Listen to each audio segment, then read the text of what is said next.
Polavaram project నిర్మాణంలో కీలక అడుగు పడబోతుంది. పోలవరం ప్రాజెక్టు నిర్మాణానికి సంబంధించినటువంటి వర్క్ షెడ్యూల్‌ని ముఖ్యమంత్రి ప్రకటించబోతూ ఉన్నారు. ఈరోజు దానికి సంబంధించినటువంటి క్లారిటీ కూడా రాబోతుంది. టార్గెట్ 2027గా పోలవరం ప్రాజెక్టు నిర్మాణ పనులు సాగబోతున్నాయి. ప్రస్తుతం నేను పోలవరం ప్రాజెక్టు స్పిల్‌వే వద్ద ఉన్నాను. చూడొచ్చు, దాదాపుగా స్పిల్‌వే నిర్మాణ పనులు గతంలో అంటే 2019 ఎండింగ్‌లోనే పూర్తయ్యాయి. తర్వాత గేట్ల అమరిక అవన్నీ కూడా అప్పుడే జరిగాయి. ఈ నేపథ్యంలో ఇప్పుడు పోలవరం ప్రాజెక్టులో అత్యంత కీలకమైనటువంటి ఘట్టం డయాఫ్రామ్ వాల్ నిర్మాణం చేయడం అనేది.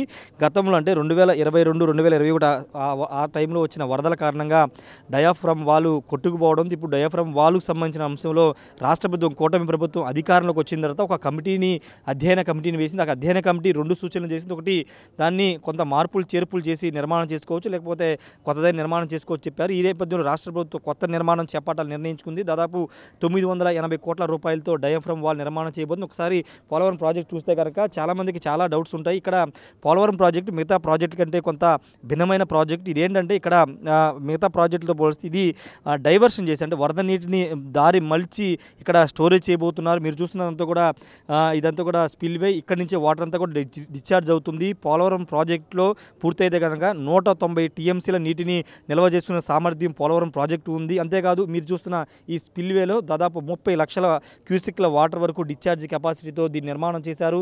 భవిష్యత్ అవసరాలకి ఎలాంటి ఇబ్బంది లేకోకుండా ఈ ప్రాజెక్ట్ నిర్మాణం చేశారు. బహుళార్థక సాధక ప్రాజెక్టుగా దీన్ని కేంద్రం ఆల్రెడీ గుర్తించిన నేపథ్యంలో దీని ద్వారా ఇటు తాగునీరు, అదేవిధంగా సాగునీరు ఇవన్నీ కూడా అందించబోతున్నారు. ఒకసారి మీరు అటు చూస్తే కనుక అక్కడ 2 కొండల మధ్య మనకి ఇసుక లాంటి కనబడుతుంది కదా, అదే డయాఫ్రామ్ వాల్. అక్కడ డయాఫ్రామ్ వాల్ నిర్మాణం చేసి మొత్తం అక్కడి నుంచి వాటర్ అంతా కూడా ఇటు అక్కడ మధ్యలో డయాఫ్రామ్ వాల్ నిర్మాణం చేసి వాటర్ అంతా కూడా ఈ ప్రాంతంలో స్టోరేజ్ చేస్తారు. స్టోరేజ్ చేసిన వాటర్ని అటు కుడి ఎడమ కాలువల ద్వారా అటు ఉత్తరాంధ్రకి, ఇటు రాయలసీమకి, అదేవిధంగా